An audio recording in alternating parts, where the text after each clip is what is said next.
जय हिंद दोस्तों, सभी को नमस्कार। मैं आप सभी का मोस्ट वेलकम करता हूं आपके अपने YouTube चैनल पर। पहले तो आप चैनल को सब्सक्राइब कर दें, लाइक कर दें और शेयर कर दें। क्लिक द बेल आइकन जिससे आपको हर वीडियो का नोटिफिकेशन मिलता रहे। तो दोस्तों बिना टाइम वेस्ट किए करते हैं अपनी जो क्लास है उसको स्टार्ट। तो दोस्तों हम आपको पढ़ा रहे थे भारतीय यानी जो भारतीय भूगोल है उसके अंतर्गत हमारे दो टॉपिक जो हैं वो ऑलरेडी खत्म हो चुके थे।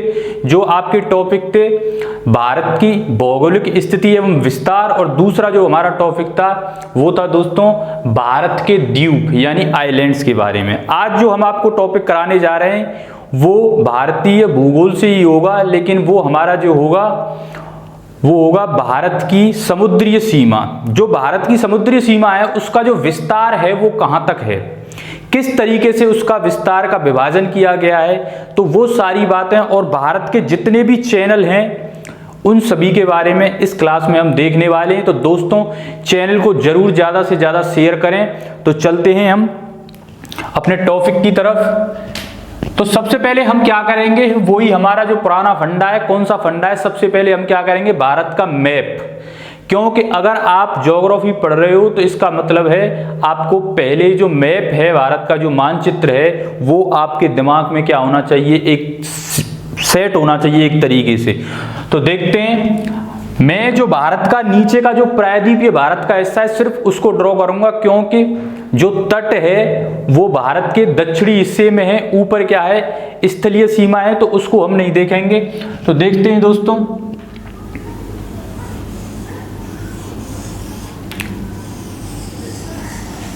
तो ये है भारत का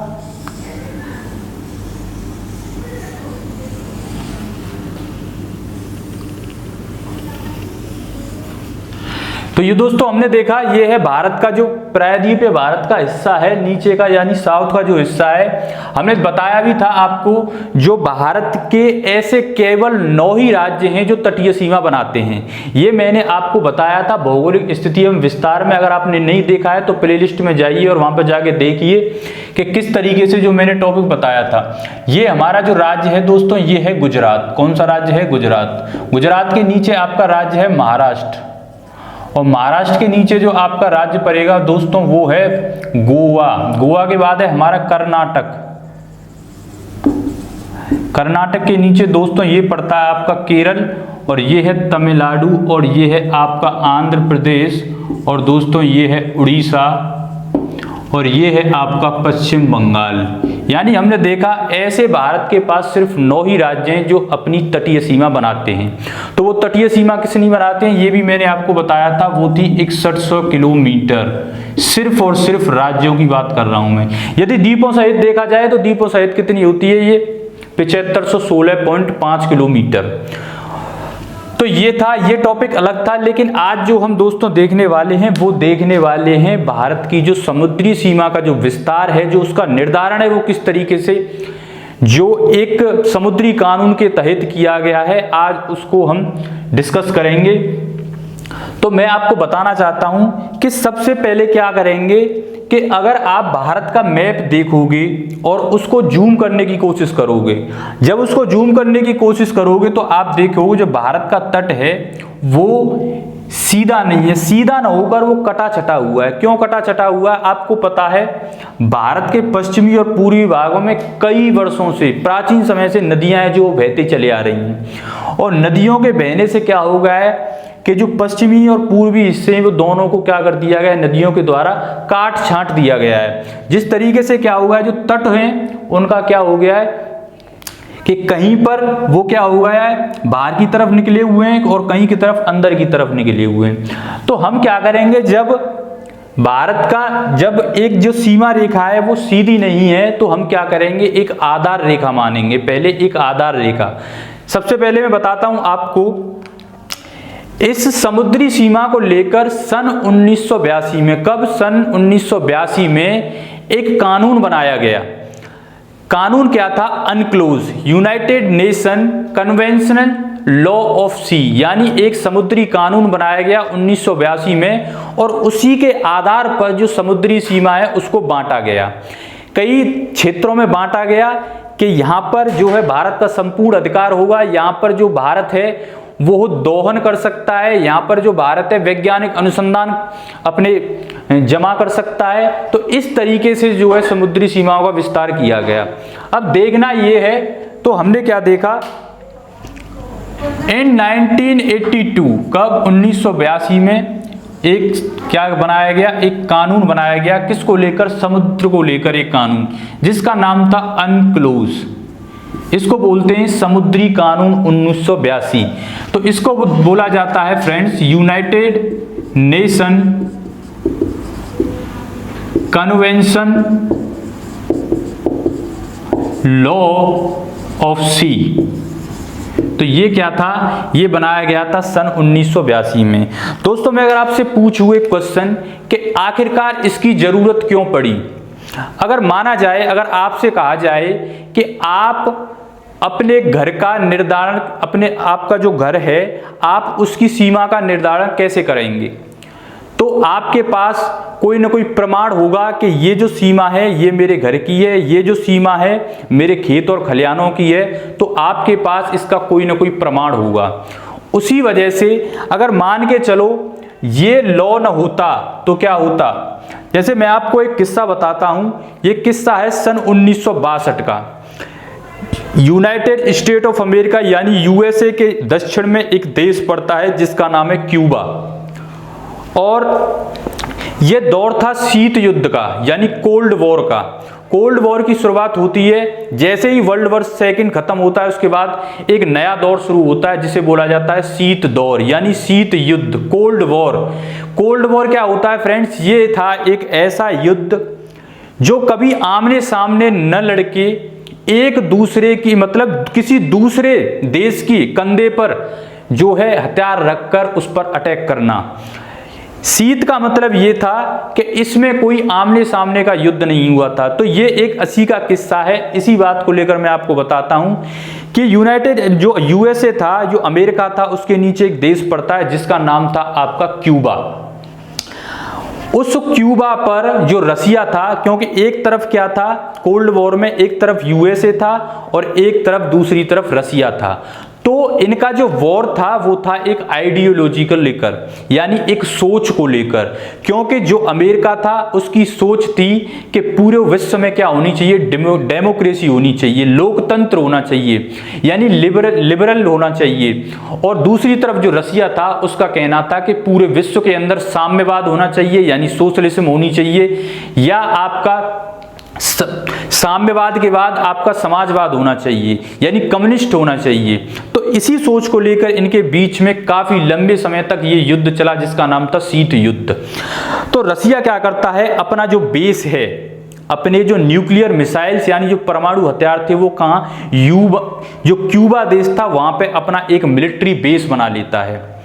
और जब यह पता चलता है अमेरिका को कि उसी के देश के पास क्या है, रसिया ने एक अपना मिलिट्री जो बेस था वो बना लिया है, तो इसी को आप देखो, यदि आपके देश के पास यानी भारत के देश के पास यहाँ पे एक अंडमान निकोबार द्वीप समूह और यहाँ आकर कोई देश क्या करे कि यहाँ पर अपना मिलिट्री बेस बना ले, तो आपके लिए वो दोस्तों क्या बनेगा, खतरा बनेगा, भविष्य में खतरा बनेगा। जैसे आपने जो प्रेजेंट में आप अभी सुनने में आ रहा है कि जो चीन है उसकी आंखें अब हमारे जो अंडमान निकोबार द्वीप समूह है उस पर हैं। वो चाहता है कि वो यहाँ आकर कब्जा करे, और जब यहाँ पे कब्जा करेगा तो आमने सामने क्या होगा, भारत का और चीन का एक कॉन्फ्लिक्ट की शुरुआत हो जाएगी। तो दोस्तों मैं आपको बताना चाहता हूं इसी मकसद से इस अनक्लोज को, किसको, इस अनक्लोज यानी जो समुद्री कानून बनाया गया, इसी को देखते हुए बनाया गया कि अपने आसपास के क्षेत्र में, जैसे भारत है तो भारत के इस तरफ कौन सा सागर पड़ता है, जिस सागर का नाम है अरब सागर, और नीचे की तरफ दोस्तों ये है हिंद महासागर, और यहां पड़ता है आपका बंगाल की खाड़ी। तो ये तीनों तरफ क्या है, जब कोई स्थल तीन तरफ से पानी या जल से घिरा होता है उसे प्रायद्वीप कहा जाता है यानी पेनिनसुला कहा जाता है। तो इसी को देखते हुए आपको इस समुद्री सीमा जो है उसका निर्धारण किया गया। जैसे मैं आपको बताऊं कि क्या किया गया इस कानून में कि जो देश की जो सीमा है, तटीय सीमा, तो उसके ही बगल में पहले एक बार क्या किया जाए, एक आधार रेखा बनाई जाए। क्या बनाई जाए? इस तरीके से एक आधार रेखा बनाई जाए, यानी बेस लाइन बनाई जाए। और इसको हम क्या बोलेंगे दोस्तों, ये जो हिस्सा है इसको बोला जाएगा आंतरिक वाटर, यानी आंतरिक जो जल है, इंटरनल वाटर। अब ये हमने एक आधार रेखा मानी और इस आधार रेखा से ये है जीरो नॉटिकल मील।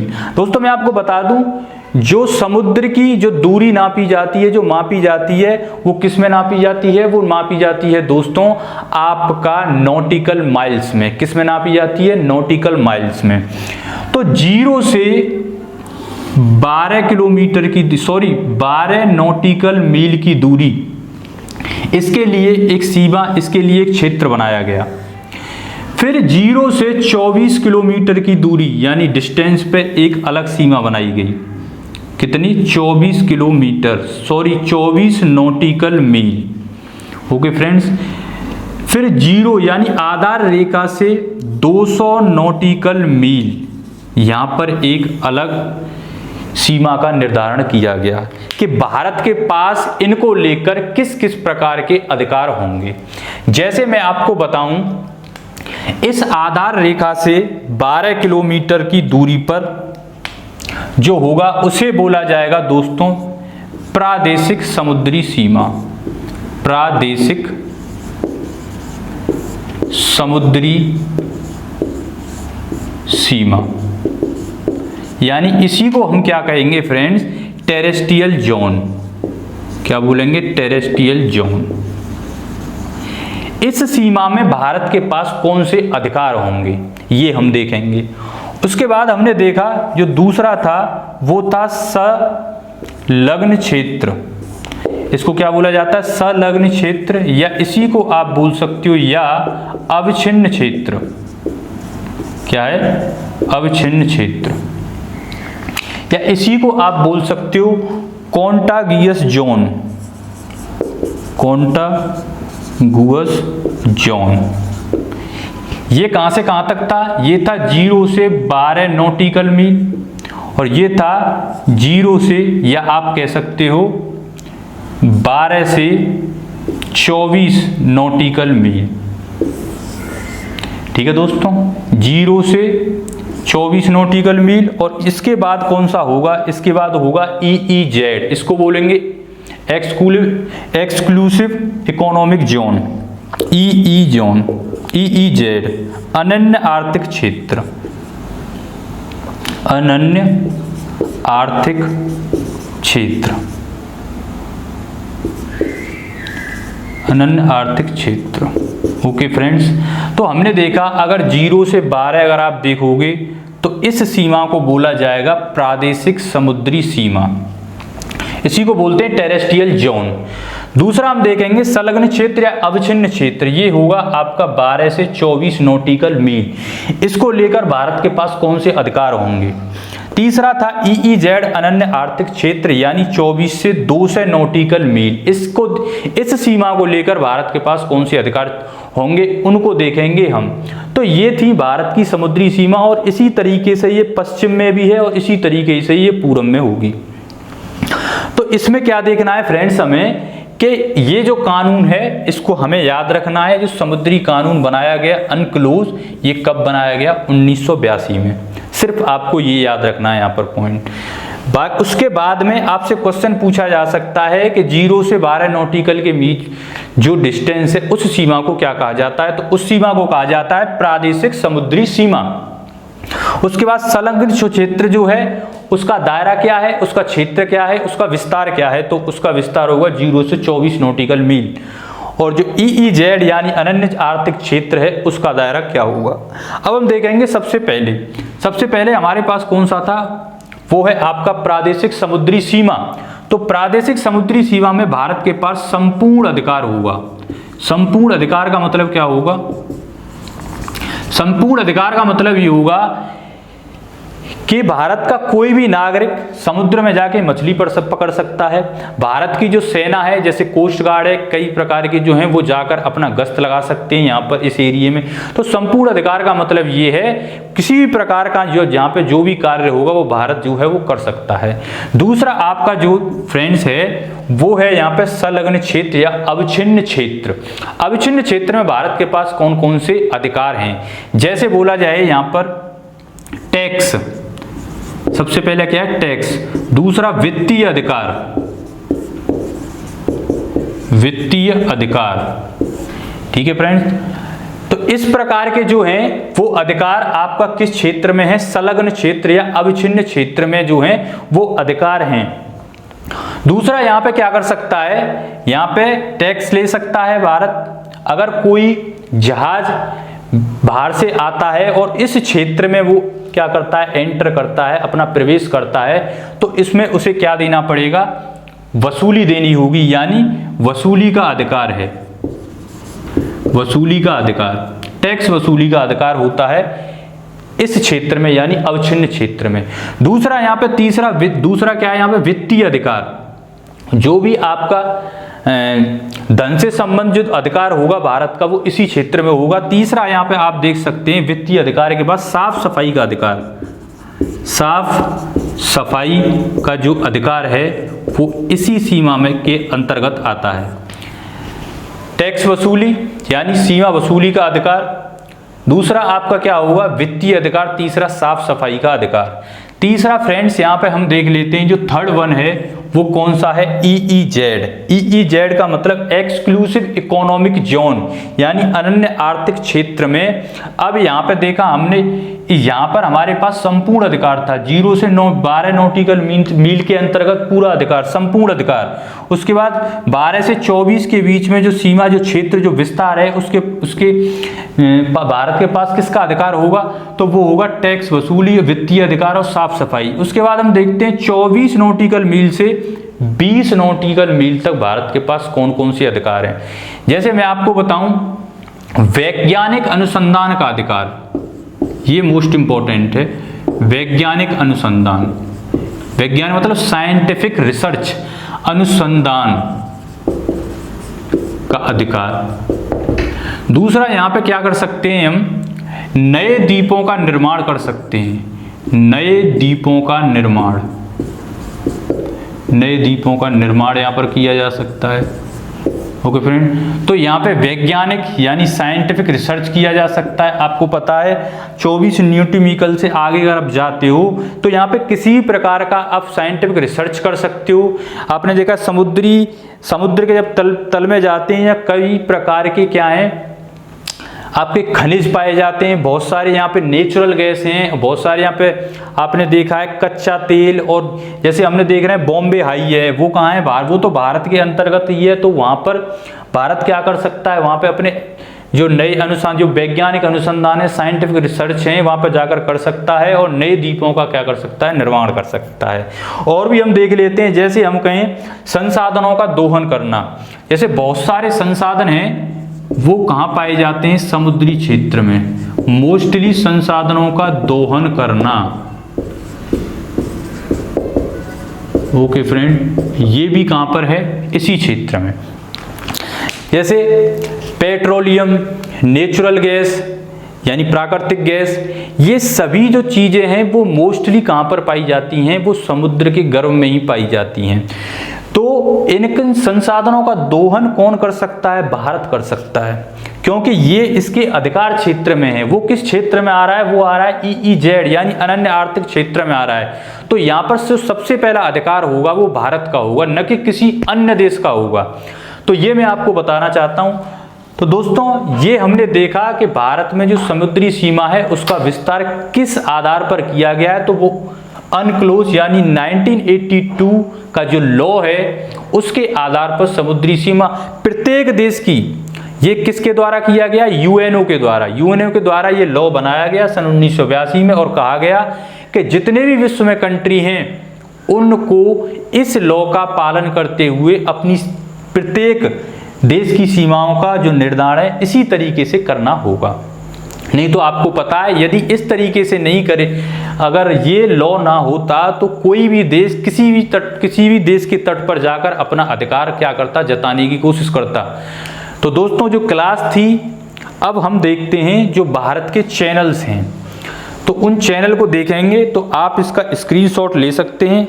उसके बाद हम देखेंगे जो भारत के मोस्ट जो इम्पोर्टेंट चैनल है जहाँ से क्वेश्चन आते हैं। स्क्रीनशॉट। ओके फ्रेंड्स,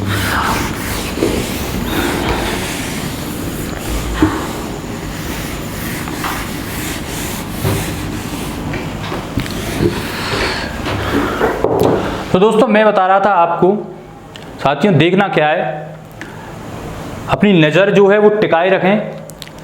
मैं आपको बता रहा हूं जो भारत के अंतर्गत जितने भी चैनल आते हैं, देखो ये है भारत, नीचे की तरफ क्या है, हिंद महासागर, ये है अरब सागर, और यहाँ पे है बंगाल की खाड़ी, और बंगाल की खाड़ी में एक अंडमान निकोबार द्वीप समूह पड़ता है, और उस द्वीप समूह में कुछ चैनल हैं। जैसे मैं आपको बताऊं, इससे पहले वाला जो क्लास था हमारा भारत के द्वीपों को लेकर ही था, पहले आप उसको देखें फिर उसके बाद यहाँ पर आएँ। तो देखते हैं, मैंने देखा कि ये है अंडमान और दूसरी तरफ जो है निकोबार। अंडमान और निकोबार के बीच में एक क्या पड़ता है, 10 डिग्री चैनल। कौन सा पड़ता है दोस्तों, 10 डिग्री चैनल। इसको आपको याद रखना है। अंडमान का सबसे उत्तरी जो द्वीप है उसका नाम है लैंडफॉल द्वीप। कौन सा है, लैंडफॉल द्वीप। ओके फ्रेंड, और इसके ऊपर एक जो पड़ता है जिसका नाम है कोको द्वीप। क्या है, यहाँ पर नहीं, ये बांग्लादेश है, और इसके नीचे है ये वाला देश, कौन सा है, म्यांमार। तो म्यांमार के नीचे ये है अंडमान और ये है निकोबार। और अंडमान का सबसे उत्तरी जो द्वीप है, मैंने अभी बताया था, क्या नाम है उसका, लैंडफॉल। क्या है, लैंडफॉल द्वीप। अब इसकी के उत्तर में एक द्वीप है जिस द्वीप का नाम है कोको द्वीप। ये किसके अधिकार क्षेत्र में आता है, ये म्यांमार के अधिकार क्षेत्र में है। तो इन्हीं दोनों के बीच में एक चैनल पड़ता है जिस चैनल का नाम है कोको चैनल। कौन सा है फ्रेंड्स, कोको चैनल। इन दोनों के बीच में कौन सा चैनल पड़ता है, अंडमान और निकोबार के बीच में 10 डिग्री चैनल। कौन सा है, 10 डिग्री चैनल, ये आपको याद रखना है। फिर अंडमान के 4 बड़े द्वीप हैं। सबसे पहले इन्हें देखिए, उत्तरी अंडमान, मध्य अंडमान, और उसके नीचे है दक्षिणी अंडमान, और उसके नीचे पड़ता है लिटिल अंडमान। उत्तरी अंडमान, मध्य अंडमान, दक्षिणी अंडमान, और इसके नीचे है लिटिल अंडमान। तो इन दोनों के बीच में, यानी दक्षिणी अंडमान और लिटिल अंडमान के बीच में एक पड़ता है जिसका नाम है डंकन पैसेज। डंकन पैसेज, ये आपको याद रखना है, लिटिल अंडमान और दक्षिणी अंडमान के बीच में। पैसेज उसे कहा जाता है, 2 स्थलीय, मतलब समुद्र में 2 स्थल हैं, 2 द्वीप हैं, उनके बीच में एक ऐसा सकरा रास्ता जहां होकर जहाज गुजरते हों, उसे बोला जाता है पैसेज। तो ये डंकन पैसेज कहाँ पर स्थित है, यहाँ पर। अब अंडमान का सबसे उत्तरी, अंडमान का जो सबसे उत्तरी द्वीप है उसका नाम है दोस्तों कार निकोबार। क्या है, कार निकोबार। और इसके नीचे क्या है, लिटिल निकोबार। लिटिल के नीचे कौन सा है, ग्रेट निकोबार। ये कौन सा है, ग्रेट निकोबार। और ये कौन सा है आपका, लिटिल निकोबार। लिटिल निकोबार और कार निकोबार के बीच में क्या पड़ता है, सोमब्रेरो चैनल। ये आपको याद रखना है, सोमब्रेरो चैनल। ये किन किन के बीच में पड़ता है, कार निकोबार और लिटिल निकोबार के बीच में। तो यहाँ पर देखा Coco channel, Duncan passage, 10 degree channel और सोमब्रेरो चैनल, ये 4 हमने देखे। इसी प्रकार हम देखते हैं ये अंडमान निकोबार है, उसके अगर हम पूर्व की तरफ जाएंगे तो वहाँ पर कुछ देश पड़ेंगे। जैसे आप देखोगे इंडोनेशिया, इंडोनेशिया के बगल में थाईलैंड, सिंगापुर, ये सारे देश पड़ते हैं। तो अगर आपसे पूछा जाए कि अंडमान निकोबार, इंडोनेशिया और अंडमान जो निकोबार है वो किस चैनल के द्वारा पृथक किए जाते हैं, तो यहाँ पर एक चैनल पड़ता है जिसका नाम है ग्रेट चैनल। कौन सा है फ्रेंड्स? Great channel. इसको याद रखें, ये अंडमान है इस तरफ, अंडमान निकोबार, और इसके बीच में यहाँ पर ये चैनल है जिसका नाम है, कौन सा channel? Great channel. Great channel. और इस तरफ क्या है? इस तरफ है इंडोनेशिया, सिंगापुर, थाईलैंड, ये सभी देश यहाँ पे, वियतनाम वगैरह सारे देश कहाँ हैं? इधर। तो अंडमान के पूरब में कौन सा चैनल है? Great channel. अब यहाँ पे देखते हैं, यहाँ पे क्या है? एक देश पड़ता है जिसका नाम है मालदीव। कौन सा देश है? मालदीव। मालदीव के ऊपर अगर आप जाओगे तो यहाँ पे एक आइलैंड है, जिस आइलैंड का नाम फ्रेंड्स है आपका मिनिकोय। क्या है? मिनिकोय। और ये किसका हिस्सा है? ये हिस्सा है लक्षद्वीप का। मिनिकोय के ऊपर अगर आप जाओगे तो ये है लक्षद्वीप। लक्षद्वीप द्वीप समूह। लक्षद्वीप द्वीप समूह का ये हिस्सा है, कौन सा? मिनिकोय। लक्षद्वीप के तीन समूह हैं। कौन कौन से हैं? लक्काद्वीप, मिनिकाय और अमीनी द्वीप। ये 3 अलग अलग ग्रुप है। और यहाँ पे टोटल कितने द्वीप हैं? वो है आपके 36, जिनमें से सिर्फ 9-10 पर ही जो आपके आम आदमी जो हैं वो निवास करते हैं। तो हमने देखा मालदीव और मिनिकाय के बीच में कौन सा चैनल है? That is a 8 degree channel. कौन सा चैनल है? 8 डिग्री चैनल। मिनिकाय और लक्षद्वीप के बीच में कौन सा डिग्री चैनल है? 9 डिग्री चैनल। तो ये सारे हमने देखे, और प्रश्न अगर चैनल से आएगा तो इससे बाहर नहीं जाएगा। 8 degree channel, 9 degree channel, 10 degree channel, Sombrero channel, great channel, Coco channel, Duncan passage. इसी प्रकार से अगर क्वेश्चन पूछा जाएगा तो इनसे बाहर कोई भी क्वेश्चन नहीं आएगा, क्योंकि इससे ज़्यादा आपको कहीं पढ़ाया भी नहीं गया होगा। तो दोस्तों आज के लिए मैं अनुमति चाहता हूं। आज हमने देखा जो भारत की जो समुद्री सीमा है उसका विस्तार किस तरीके से किया गया है, किस कानून के तहत किया गया है, और जो भारत के जितने भी चैनल हैं, पैसेज हैं, उन सभी के बारे में हमने जानकारी ली। और वीडियो को ज़्यादा से ज़्यादा शेयर कर दें और बेल आइकन जरूर दबा लें। मिलते हैं नेक्स्ट क्लास में एक नए टॉपिक के साथ। धन्यवाद।